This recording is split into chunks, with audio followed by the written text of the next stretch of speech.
중국의 수출이 늘어난 것은요, 트럼프가 관세를 위헌만 하고 아직 부과하지 않았기 때문이에요. 그러니까 관세가 높아지기 전에 미리 물건을 확보해 두기 위해서 중국으로부터의 수입을 늘린 거예요. 중국뿐만이 아니고 다른 모든 나라로부터의 수입을 늘린 거예요. 그러니까 오히려 호황 같은 느낌이 드는 거죠. 하지만 그거는 재고가 쌓이는 것이기 때문에 그 다음에는 수출이 줄어들게 돼 있어요. 이건 반짝 효과다. 한국 조선업 대박 난 거죠. 대박이 난 이유는 미국이 중국 때리기를 하고 있기 때문에 대박이 난 겁니다. 그렇지 않았으면 아마 우리나라 조선업도 중국한테 가성비에 밀려서 일본처럼 똑같이 되었을 가능성이 매우 높습니다.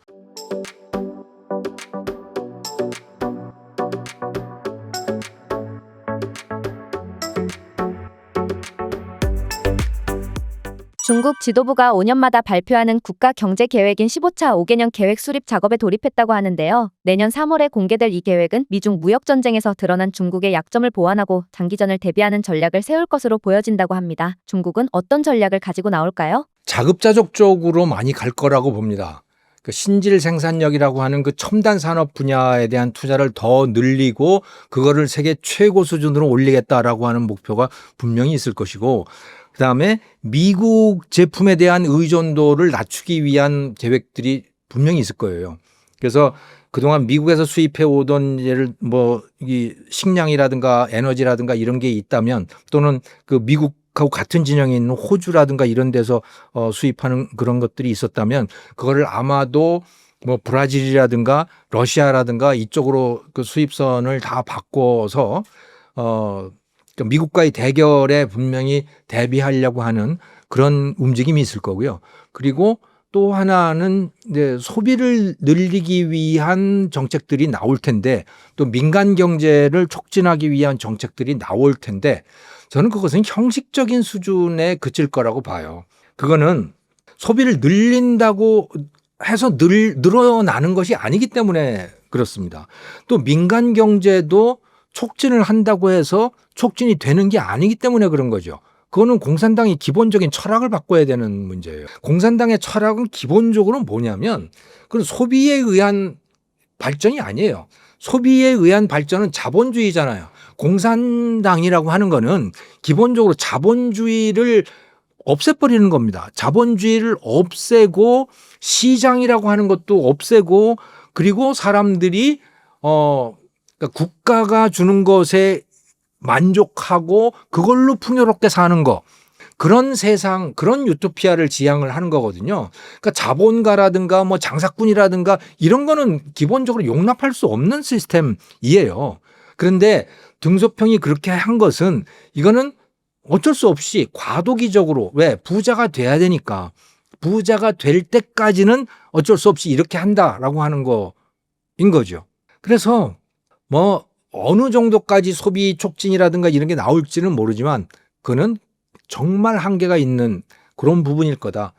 강력한 것은 바로 자급자족 체제, 미국에 휘둘리지 않는 경제, 이런 게 아마도 가장 중요한 그런 노선이 될 거다. 저는 이렇게 봅니다. 최근까지만 해도 중국의 경제가 휘청거리고 위험하다는 이야기가 나왔는데요. 미중 관세 협상이 예상을 뛰어넘는 수준으로 이루어지며 오히려 중국의 2분기, 3분기 수출이 크게 증가할 거라고 전문가들의 의견이 나왔습니다. 중국의 경제가 다시 회복세를 보이게 될까요? 중국의 수출이 늘어난 것은요, 그거는 트럼프가 관세를 위헌만 하고 아직 부과하지 않았기 때문이에요. 그러니까 관세가 높아지기 전에 빨리 수입하자. 미국의 그 수입업자들이, 또 소비자들도 마찬가지죠. 그러니까 미리 물건을 확보해 두기 위해서 중국으로부터의 수입을 늘린 거예요. 중국뿐만이 아니고 다른 모든 나라로부터의 수입을 늘린 거예요. 예. 그러니까 오히려 호황 같은 느낌이 드는 거죠. 하지만 그거는 재고가 쌓이는 것이기 때문에 그 다음에는 수출이 줄어들게 돼 있어요. 그런데 이건 그야말로 반짝 효과다, 이렇게 보시면 되는 거고, 이것 때문에 중국이 좋아진 건 아무것도 없습니다. 오히려 중국도 나빠졌죠. 치명타를 입은 건 아니지만 나빠진 거는 분명한 사실이에요. 다만 이제 정치적으로, 외교적으로 봤을 때 중국이 큰 소리를 치는 효과는 분명히 있는 거죠. 그래서 미국이 오히려 와서 중국한테 아쉬운 소리를 해가면서, 야, 우리 제발 협상 좀 하자, 이런 식이 됐으니까 오히려 중국 공산당이 입장, 또 중국 정부의 입장, 시진핑 주석의 입장에서는 세계에 체면이 살게 된 거예요. 중국 인민들에 대해서도 그 시진핑 주석의 체면이 살게 된 거죠. 그렇지 않습니까? 그러니까 큰 소리 치는 건 중국이 큰 소리 치네 이렇게 되는 거니까 그런 면에서 어느 정도 반사 이익을 본 것은 있지만 뭐 경제적으로 좋아진 것은 아니다. 수출이 잠깐 늘어난 그거는 뭐 반짝 효과다. 이렇게 이해를 하시면 될 것 같아요. 중국에는 현재 드러누워 아무것도 하지 않는다는 의미를 담은 탕핑족이 문제라고 하는데요. 최근 경제성장 둔화와 청년 실업률이 20%가 넘어가면서 많은 청년들이 미래에 대한 희망을 잃었기 때문이라고 합니다. 현재 이러한 중국의 상황은 좀 어떻게 보시나요? 중국은 사실은 일반 인민들의 삶이라고 하는 관점에서 보면 희망이 없습니다. 중국이 첨단 산업은 굉장히 빨리 발전하고 있지만 그거는 일반 사람들의 삶하고 별로 관계가 없어요. 그리고 어마어마하게 생산시설을 늘려서 거기서 생산을 해야 되는데 팔리지를 않으니까 그러니까 고용을 하기가 어려운 거예요. 그 기업들이. 그래서 실업자가 계속해서 늘어나죠.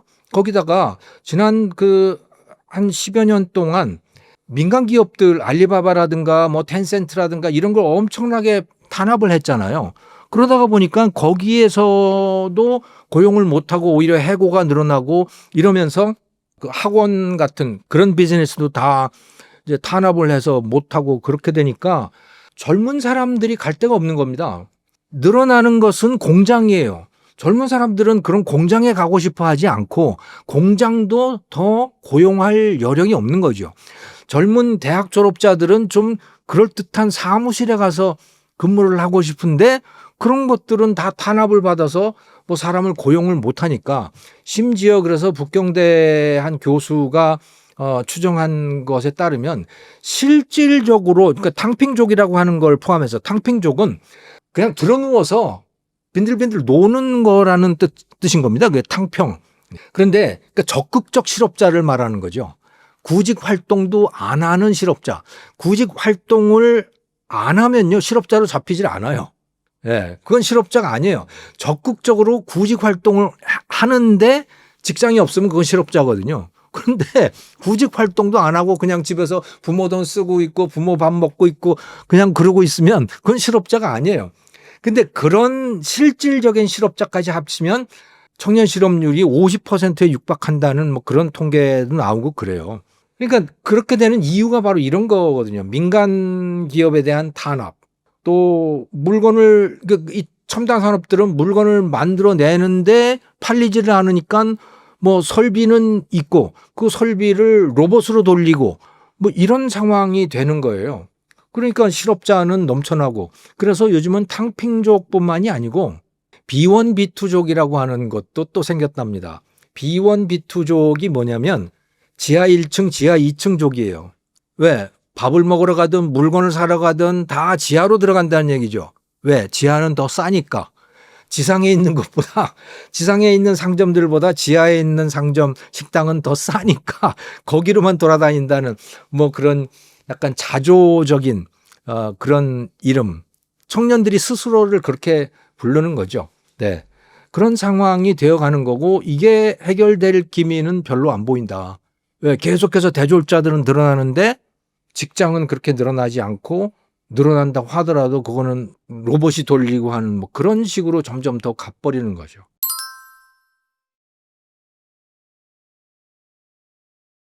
중국 정부는 최근 공무원들의 지출을 단속하기 시작했다고 하는데요. 시진핑 주석이 꾸준히 강조해온 근검 절약의 연장선이라는 주장이 있는 반면 일각에선 경제 불황으로 혼란에 빠진 당을 장악하려는 의도가 깔려 있다는 분석도 나오고 있습니다. 이러한 상황은 어떻게 보시나요? 당은 이미 다 장악했다고 봐요, 저는.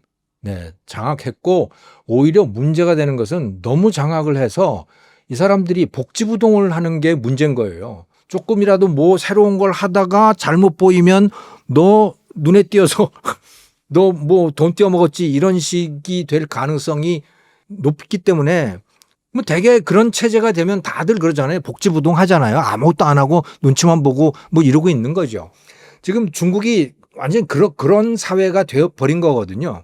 그런데 전략운동을 하라고 지금 요구하는 거는 저는 크게 두 가지 이유 때문이라고 봐요. 하나는 공금을 쓸 때에, 그러니까 자기 돈을 쓸 때하고 공금을 쓸 때 태도의 차이가 너무 크다. 이 사람들이.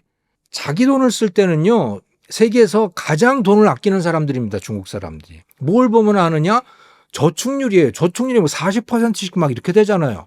그 얘기는 돈을 안 쓴다는 얘기예요. 돈을 너무 안 쓰기 때문에 소비가 완전히 죽어버리잖아요. 그런데 왜 공무원들한테는 돈을 더 아끼라고 하느냐? 더 아낄 게 뭐가 있어서. 공금은 그렇게 안 아낀다라면 그게 바로 중국 사람들의 부패인 겁니다. 그리고 시진핑 주석이 그 고위층 자기 사람들조차도 계속해서 지금 쳐내고 숙청하고 하는 게 다 이게 부정부패 문제이거든요. 그러니까 자기 편들도 부정부패에 다 연루가 돼 있는 거예요. 그리고 10년 넘게 지금 부패 단속을 했는데 그 사람 숫자가 점점 더 많아지고 자기 편까지 그 속에 들어가는 거예요. 숙청 대상에. 그럼 이건 뭘 얘기를 하는 거냐? 그 문제가 해결이 안 된다는 거예요. 부정부패, 돈 떼어먹는 문제, 공금을 떼어먹는 문제가 해결이 안 된다. 뇌물 받는 문제. 이런 게 도저히 해결이 안 되고 있어요. 그래서 자기 편도 쳐내는 겁니다, 지금. 굉장히 중요한 이유인 거죠. 거기다가 또 다른 이유는 지금 지방정부들이 큰일 난 지방정부들이 굉장히 많아요. 왜냐하면 지방정부의 중요한 수입 중에 하나가 그러니까 전체 수입의 한 40% 정도 그 정도의 비중을 차지하는 게 토지 이용권 매각입니다. 그러니까 중국이 2000년부터 1998년 그 무렵부터 이제 주택이 민영화가 되면서 주택 건설이 굉장히 늘어났다고 했잖아요. 그런데 중국은 도시 땅들은 다 국유 토지예요. 다 나라 땅입니다. 그러니까 정부가 소유한 국가가 소유한 땅인데 그럼에도 불구하고 그걸 분양을 한단 말이에요. 그건 무슨 얘기냐면 그 땅의 이용권을 매각을 하는 거예요. 이 매각을 하는 주체가 누구냐? 그건 지방정부들이에요. 자기 현에 있는 땅들, 그건 다 지방정부 땅인 거죠. 말하자면. 그 땅을 건설업체한테 매각을 하는 겁니다. 그래서 이용 기간 70년. 이런 식으로 해서 매각을 하거든요. 그러면 건설업체가 그 이용권을 경매라든가 이런 걸 통해서 이제 매입을 해서 거기다가 아파트를 짓잖아요. 그럼 한 3년 정도 이렇게 짓는다. 건설 기간 3년이라고 하면 67년이 남지 않습니까? 그러면 그걸 분양받은 사람은 67년 동안 그 아파트를 자기 것처럼 쓰는 거예요. 팔고 사도 되고 뭐 이러는 거죠. 그게 중국의 기본적인 토지 이용 시스템인 거거든요. 그러니까 모든 땅이 국유지인데 도시 땅은 모두 국유지인데 그것의 이용권을 일반에 매각을 하는 거고 그 매각 대금을 누가 받느냐? 그거를 지방정부가 받아요. 그게 지방정부 수입의 한 40% 정도가 됐습니다. 그런데 중국이 지금 부동산 경기가 완전히 죽어버렸잖아요. 건설업체들 다 부도나고 야단 법석이 났잖아요. 그러면 이용권도 당연히 못 팔죠. 지방정부 입장에서는. 팔더라도 굉장히 싼 값에 팔 수밖에 없는 상황인 거고 그러니까 지방정부 수입들이 다 뭐 엄청나게 줄어드는 상황인 거고 그래서 돈이 없는 거예요. 그러니까 그걸 아껴서 써라. 뭐 이런 지금 압박을 가하고 있는 거죠. 그래서 크게 저는 두 가지로 봅니다. 중국이 기본적으로 공금을 아끼지 않는 그런 성향 또 다른 하나는 지방정부의 수입이 토지 이용권 매각 대금이 줄어드는 문제 이것 때문에 아껴서 써라 라는 말을 할 수밖에 없지 않았는가 그렇게 생각이 듭니다. 미국은 대만에 대한 정책은 변함이 없다 밝혔고 중국은 국제사회에서 통일을 지지해달라는 등 입장 차이가 극명하게 갈리고 있습니다. 대만에 관련된 문제는 앞으로 어떤 식으로 진행될 거라고 보시나요? 이게 지금 트럼프가 중국하고 관세 협상을 하면서 90일 유예하기로 서로 타협을 본 거 아닙니까? 그것을 발표할 때 트럼프가 뭐라 그랬냐면 나는 이 타협안, 이 거래를 아주 좋아해 라고 하면서 나는 또 뭐라 그랬냐면 뭐 어쩌고 저쩌고 Unification and Peace라고 하는 말을 해요. 통일과 평화로 이어질 거라고 했던가 그렇게 되길 바란다고 했던가 그런 말을 한 거예요. 자, Unification and Peace라고 하는 게 그럼 뭐냐? Peace는 오케이, 평화는 오케이. Unification, 통일은 그럼 도대체 뭐냐? 트럼프는 도대체 뭘 염두에 두고 통일이라고 하는 말을 했을까? 그러면 통일이라고 하는 거는 중국이 대만을 흡수하는 거 말고는 무슨 통일이 있어. 우리 한반도의 남북 통일을 말하는 건 분명히 아닐 것이고, 그 자리에서 할 수 있는 통일이라고 하는 말은 그거는 중국이 대만을 흡수하는 통일 말고는 없어요. 누가 생각해 봐도 그렇게 추측을 할 수밖에 없는 거거든요. 그래서 이제 난리가 난 거죠. 대만의 입장에서는 야, 이거 대만 우리를 트럼프가 중국한테 넘기겠다는 말 아니야? 또는 우리를 지켜주지 않겠다는 말 아니야? 라고 해서 대만에서 난리가 났고, 중국에서는 그걸 굉장히 희망적으로 해석을 한 거고, 트럼프는 더 이상 거기에 대해서 말을 안 했는데, 그런데 그 대만에 있는 미국 무슨 제대만 미국인 협회인가라고 하는 게 있어요. 그러니까 대만하고 미국은 국교가 없습니다. 대만은 나라가 아니에요. 미국은 대만을 나라로 인정하지 않아요. 왜냐하면 1972년인가 원래는 중화민국이 유엔 회원국이었고 미국하고 국교를 맺고 있던 나라가 중화민국이죠. 그런데 중화인민공화국, 중국 공산당의 국가, 그것이 미국의 닉슨 대통령 때 이 미국이 중국을 끌어안으면서 중국을 유엔에다가 가입을 시켰어요. 유엔 회원국이 되는데 중국이 미국하고 손을 잡는 조건으로 미국에 요구한 건 뭐냐면 대만하고 단교해라라고 했어요. 그래서 대만하고 국교를 끊었어요, 미국이. 그리고 그래서 더 이상 유엔 회원국도 아니에요. 유엔 회원국도 그러니까 쫓겨난 거죠. 그리고 대만에는 미국의 대사관도 없어요. 그런데 대만에 대해서 미국이 아주 애매한 태도를 취하기 시작했습니다. 그다음부터. 그래, 대만은 중국 땅인 것은 맞지만 다만 중국이 무력으로 대만을 점령하는 것은 나 용납 못하겠어. 이런 아무튼 애매한 태도를 취하게 된 거예요. 이게 미국이 중국을 끌어안으면서 이런 현상이 생긴 거예요. 왜냐하면 중국을 끌어안고 소련을 왕따시키기 위해서 그런 거죠. 그게 실제로 그게 효과가 있어서 나중에 소련이 붕괴가 되잖아요. 그런 전략 하에서 대만하고 단교를 했거든요. 그래서 대만에 그 미국 주 대만 무슨 협회라고 하는 게 있어요. 그게 일종의 대사관 역할을 하는 건데 거기서 뭐라 그랬냐면 그 통일은 대만을 넘겨주겠다는 이야기가 아니야라고 이야기를 했어요. 그런데 그게 트럼프의 뜻인지 그건 알 수가 없는 상황인 거죠. 그래서 애매모호해요, 지금. 어떻게 하겠다는 것인지에 대해서 애매모호한데, 그런데 이 군사적으로 움직이는 걸 보면요, 참 또 이해하기 힘든 게 있습니다. 그게 뭐냐면, 지금 필리핀하고 미국이 합동 군사훈련을 얼마 전에 했단 말이에요. 거기에서 필리핀에다가 그 미사일들을 대거 배치를 했는데, 그거 다 중국 본토까지 가는 거예요. 중국 본토까지 가는 미사일들을 배치를 새로 해놨어요. 뭐 때문에 했을까요? 그거는 기본적으로 대만을 지키기 위한 거예요. 그럴 수밖에 없잖아요. 또 최근에 보면 요 며칠 사이에 미국이 이 동유럽 쪽에 배치되어 있는 미군들이 있거든요. 거기에 전투력을 계속 증강하고 있습니다. 그러니까 이게 앞뒤가 안 맞는 일인데 한편으로는 우크라이나를 보면서 야, 너 말이야 푸틴하고 휴전 안 하면 나 그냥 지원 다 끊겠어 라고 말은 그렇게 하면서 또 한편으로는 이 나토의 러시아하고 접경되어 있는 거기에 배치되어 있는 미군을 계속 증강을 시키고 있거든요. 그래서 사실 뭐가 진심인지 알 수 없는 상태입니다. 그런데 어쨌든 트럼프 대통령이 통일이라고 하는 말은 했고 유니피케이션이라고 하는 말은 입에서 뱉었고 그 뜻이 무엇인지는 알 수가 없고 또 한편으로 필리핀에다가 중국을 사정권에 둔 미사일들을 새로 배치를 했고 이런 일들이 진행이 되고 있다. 그걸 가지고 이제 각자 우리들이 해석을 해야 되겠죠.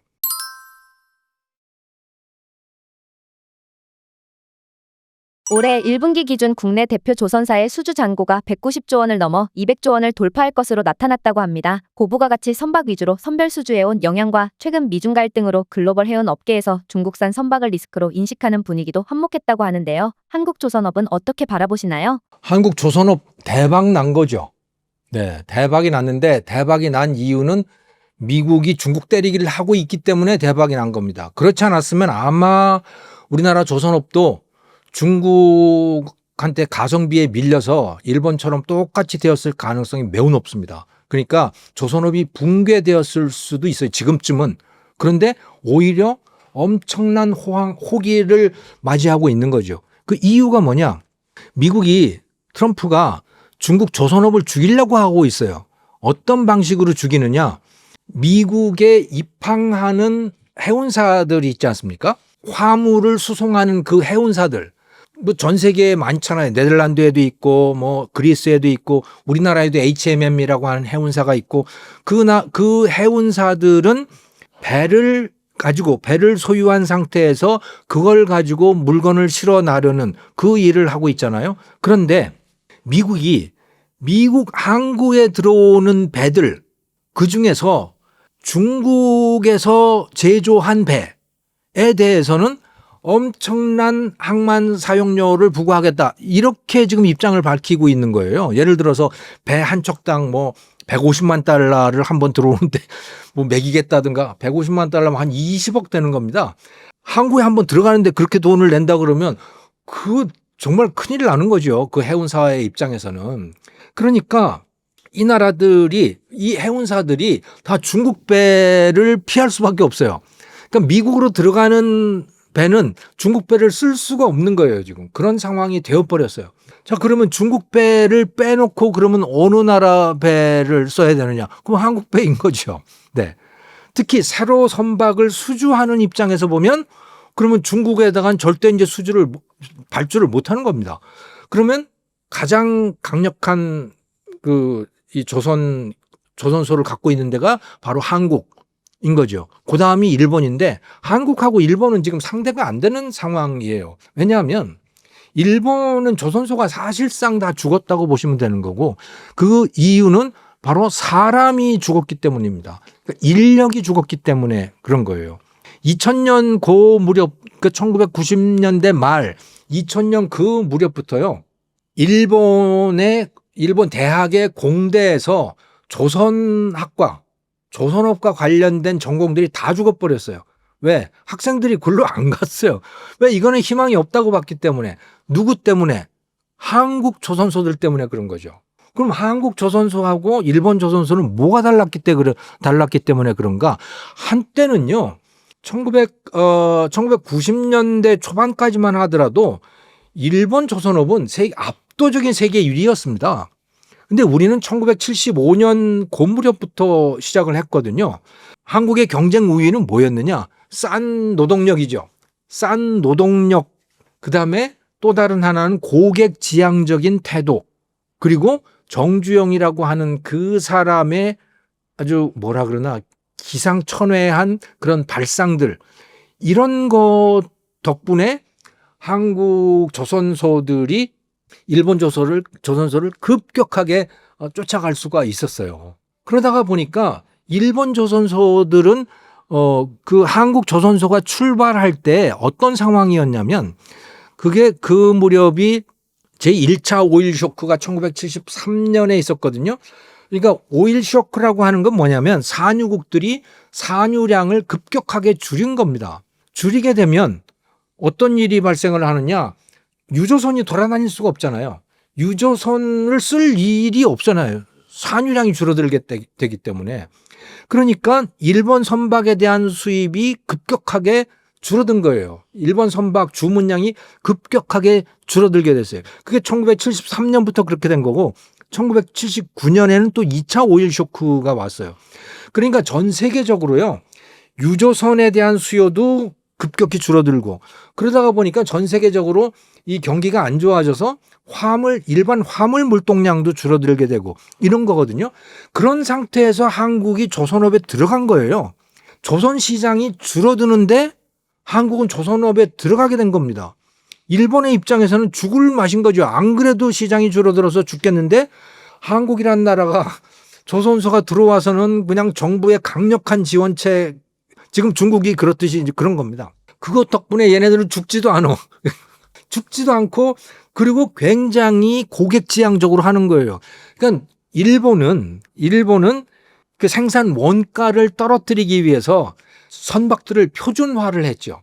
그래서 설계도를 딱 표준화해서 고객이 오면 이 중에서 하나 선택하세요. 이런 방식으로 한 거예요. 그러면 이제 선박 제조 원가가 줄어들 수 있으니까. 그런데 고객들의 입장에서는 나만 원하는 나만의 스펙이 있는데 참 마음에 안 들지 않겠어요. 그렇게 되면. 근데 한국은 그걸 다 맞춰준 거예요. 그러니까 한국의 고객들이 그렇게 늘어나게 된 거고요. 또 여러 가지 기발한 이제 그 이 생산 방식, 그 플로팅 도크라든가 뭐 이런 것들도 생겨나고 이렇게 되니까 일본의 청년들이 일본의 그 고등학생들 입장에서 봤을 때 이제 일본 우리나라 조선소는 이제 희망이 없네 이렇게 된 거고 그래서 조선학과로 가지 않은 거고 그래서 사람이 그렇게 한 20년 지나고 나면 다 어떻게 되겠습니까? 사람이 없죠. 기존의 엔지니어들은 다 어디로 가버리고 은퇴하고 다 그러고 새로운 사람들은 안 들어오고 이렇게 되니까 지금 일본의 조선업이 그런 상태거든요. 우리나라도 그렇게 되는 과정이었어요. 그렇게 되는 과정이어서 사실상 지금 그 울산이라든가 또 고제라든가 이런 데를 가보면 외국인 노동자들이 정말 많습니다. 왜? 우리나라도 젊은 청년들이 잘 안 들어갔거든요, 거기로. 왜? 중국 때문에 중국이 저렇게 치고 올라오니까 별로 희망이 없구나 이렇게 생각을 했는데 미국이 중국을 이제 때리기 시작하니까 한국이 조선업의 새로운 강자로 등장하게 된 거예요. 미국이 주도하는 그 시장에서. 네. 그래서 한국의 조선 산업이 이렇게 커가는 거다. 이렇게 보시면 되는 거죠.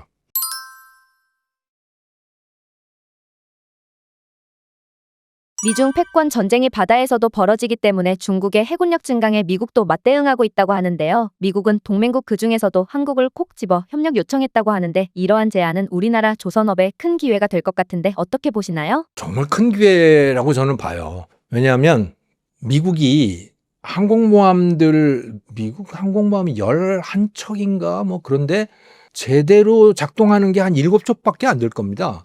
그게 제때 그 유지보수를 해야 되는데 그걸 할 수 있는 조선소가 마땅치가 않은 거예요. 미국도 사람이 없어요, 기본적으로. 그 험한 조선소 일을 할 수 있는 노동자들이 없는 거예요. 그래서 못하는 겁니다. 자, 그러면 그걸 어떻게 해야 되느냐? 그러면 그걸 잘하는 한국 같은 데 맡기면 되잖아요. 그러니까 비용면이나 시기면으로 봤을 때 제일 그걸 잘할 수 있는 조선소들은 중국 조선소들이에요. 하지만 중국하고 대결을 해야 되는 판에서 중국에다가 맡길 수는 없는 거 아니에요. 그러면 나머지는 한국인 겁니다. 자, 그런데 문제가 되는 게 뭐냐면 존스 액트라고 하는 존스 법이라고 하는 게 있어요. 그거는 뭐냐면 미국 내에 항구를 오가는 해군 함정은 반드시 미국의 조선소에서 만들어야 된다라고 하는 그 법이 있어요. 그게 굉장히 오래된 법인데 그 법을 아직도 가지고 있는 겁니다. 그러니까 미국의 조선소가 저렇게 형편없어서 해군력이 제대로 유지보수조차도 안 되고 무슨 구축함 한 대 만들려면 10년씩이나 걸리고 한국에서는 3년이면 만들 수 있는 거를 거기는 10년씩 걸린단 말이에요. 그럼에도 불구하고 미국 내에서 만들 수밖에 없는 상황인 거예요. 그럼 왜 그 법을 고치지 않을까? 왜 그 법을 폐지하지 않을까? 그건 정치인 거죠. 왜냐하면 어쨌든 해군 함정을 만들려면 돈이 굉장히 많은 거고 그 비용이 그것을 미국 의회 의원들의 입장에서 보면 그게 자기 동네 유권자들에게 가는 돈인 거고 그래서 그걸 포기하기 어려운 거죠.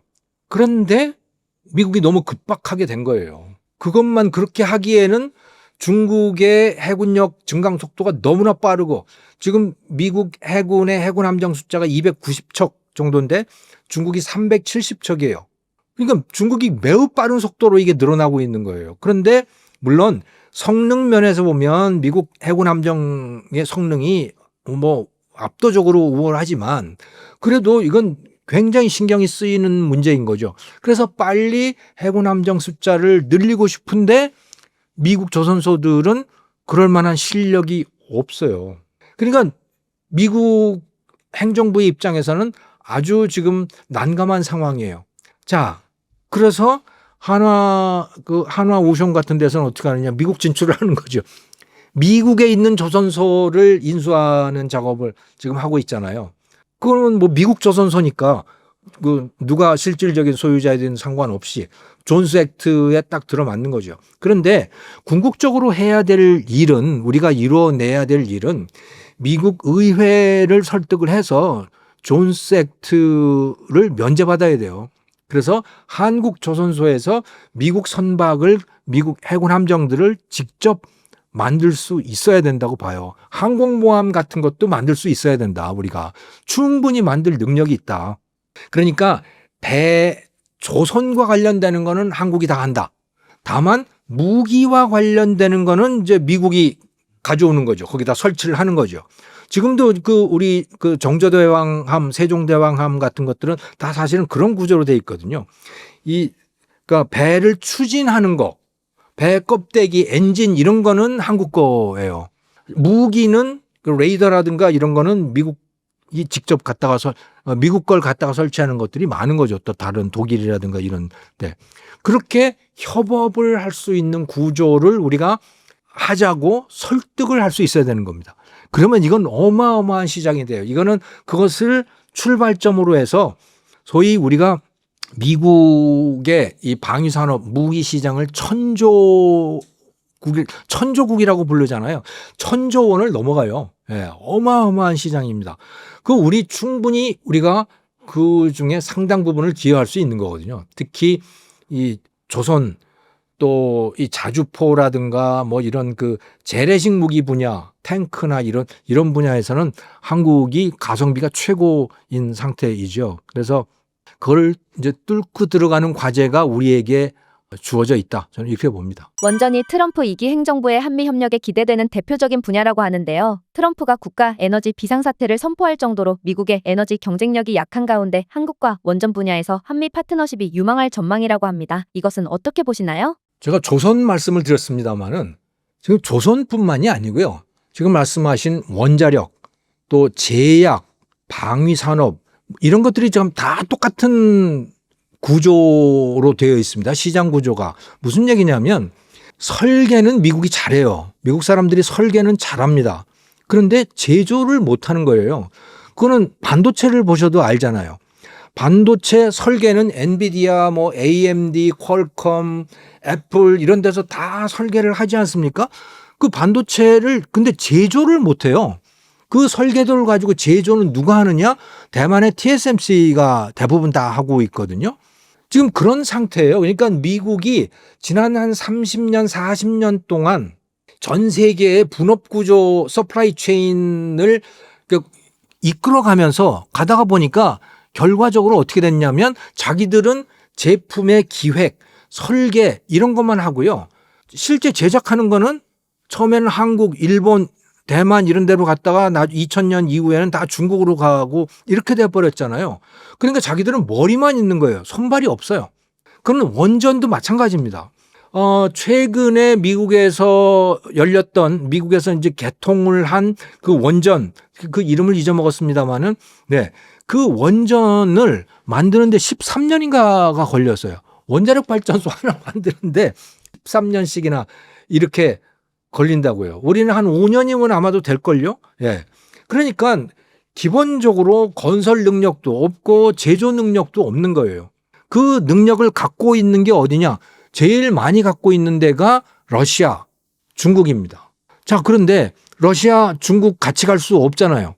그건 중국하고는 전쟁을 할 판이고 러시아도 이거 믿을 수 없는 상대인 거죠. 그러니까 그걸 빼고 나면 그러면 그 다음엔 누구냐? 그 다음은 한국인 겁니다. 뭐 프랑스도 좀 하긴 합니다만은 프랑스도 코스트가 너무 높아요. 원가가 너무 비싸고 오래 걸리고 거기도 마찬가지로. 한국이 그나마도 제일 공기가 짧고 또 제조 능력도 갖고 있고 그런 거죠. 그래서 두산 에너빌리티라고 하는 데가 이제 완전히 새로운 비즈니스를 지금 시작을 했는데 그게 파운드리예요. 파운드리라고 하는 거는 반도체 TSMC나 삼성 파운드리가 바로 제조를 해주는 데잖아요. 그러니까 설계도를 가져오면 제조를 해주는 거죠. 두산 에너빌리티가 요즘에 이제 전 세계적으로 굉장히 여러 곳에서 개발되고 있는 게 SMR이라고 하는 거거든요. Small Modular Reactor라고 하는 거. 그러니까 소형 반응로, 소형 원전인 겁니다. 그러니까 보통 대형 원전들, 우리가 보통 원전이라고 하는 것들은 1기가, 1점 몇 기가 뭐 이런 건데 그 400메가 그것의 규모가 한 3분의 1, 4분의 1 정도 되는 그 정도 사이즈의 반응로, 그 리액터라고 하는 거예요. 원자로. 그 정도가 이제 지금 많이 개발이 되고 있어요. 아직 성공한 건 하나도 없지만 그러니까 전 세계적으로 보면 한 40종 정도가 개발이 되고 있다고 하는데 그것을 누가 만들 거냐라고 하는 거예요. 그거는 공장에서 만들게 되는 거거든요. 그럼 그런 공장을 갖고 있는 데가 어디냐? 그거는 한국입니다. 그건 창원에 이제 옛날에 두산 중공업 이런 데들인 거죠. 거기에서 그래서 이 파운드리, SMR 원자로 제작 공장을 조성을 해 놓은 거예요. 언제든지 설계도를 들고 오면 우리가 만들어 줄게. 그거를 최종 제품으로 만들어 줄게. 이렇게 되는 거죠. 그렇게 되면 원가가 굉장히 떨어질 수 있습니다. 공장 생산을 하기 때문에 지금의 원자로는 현장에서 다 만들잖아요.